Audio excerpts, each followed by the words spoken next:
Expliquez-nous en quoi consiste migration. Cette année, la migration, l'angle qu'on a pris pour migration, c'est entre les arts, et entre la danse, et la performance et le théâtre. Donc chaque artiste qu'on a invité, on a proposé de travailler sur migration et chaque artiste va présenter la manière comme il va décliner la migration. Vous travaillez aussi avec des artistes d'origine étrangère, d'origine diverse, comme vous par exemple? Oui, c'est l'esprit d'Égalpont, c'est un esprit migratoire. Moi, je suis un étranger de Genève, comme beaucoup des étrangers à Genève. Et oui, l'intérêt, c'est qu'il y a un mélange, pas seulement des arts, mais aussi des expériences et des cultures différentes. Le fait d'avoir lancé cette série de manifestations sous le thème de la migration, Gabriel l'a dit, le mot migration, il est passionnant, mais il est délicat parce que chacun l'interprète de manière très personnelle, en fonction de son histoire.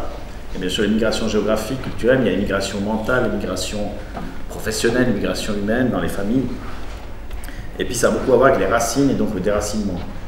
Évidemment, à Genève, ça résonne plus particulièrement parce que ne fût-ce qu'à voir ici cette assemblée, mais à Genève en général, dès qu'on creuse un peu la question, on se rend bien compte que des gens genevois d'origine, au sens où en tout cas leurs parents seraient nés à Genève, déjà je ne vais pas plus loin en termes de génération, c'est une minorité des gens.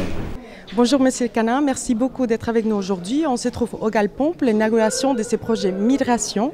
Expliquez-nous pourquoi vous avez soutenu ces projets, qu'est-ce qui vous a séduit? Disons déjà le Galpon en tant que lieu, nous le soutenons volontiers parce que c'est un lieu à la fois pour le théâtre émergent, pour l'art émergent en général et qui en plus essaye souvent de faire des expériences, des passerelles vers d'autres domaines de la société, déjà entre les arts bien sûr, mais aussi entre l'art et la société au sens large. Et c'est un bel exemple avec le festival Migration, de ces rencontres qui peut-être n'auraient pas lieu s'il n'y avait pas eu cette initiative. Et dans une Genève qui est quand même une Genève très mixte, avec beaucoup de migrants, avec beaucoup de cultures différentes, ça paraissait très logique de soutenir ce festival. Ce projet est intéressant parce que justement il sort du schéma habituel des nationalités ou des ethnies. Il considère que de toute façon il y a toute forme de migration dans la vie. Il y a les migrations liées aux origines géographiques, culturelles, ethniques, mais aussi les migrations artistiques. Il y a le fait que toute forme de transfert, de passerelle, d'enrichissement, de collaboration. Et donc ça permet de sortir du regard habituel, d'un regard disons trop classique, et puis d'entrer dans un autre regard décalé.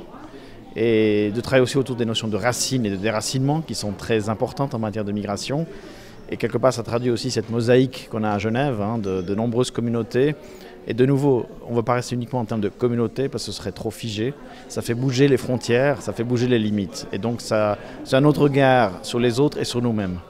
Nos mains toujours entre l'étranger et l'étranger, il y a mer, désert, un espace délimité par le verre. Un espace où le public déambule. C'est une forme théâtrale que moi j'apprécie particulièrement parce que c'est une manière de rendre plus physique le discours ou ce qu'on raconte, de l'ancrer dans la personne du spectateur, dans l'intime, de jouer avec ça. Et il y a une sorte de jeu de cache-cache qui est aussi très drôle pour nous. Et je pense que c'est important aussi par rapport à un thème comme l'immigration, de rendre physiquement la perte de lieux, de repères, d'espace, de haut, de bas, de gauche, de droite. Et le sens, les gens doivent expérimenter, ils n'ont pas d'autre choix. Le fait de pouvoir installer une ambiance, un univers en soi, c'est déjà vous faire rentrer dans une forme d'écoute. Et tout est construit pour préparer on va dire, la rencontre du texte.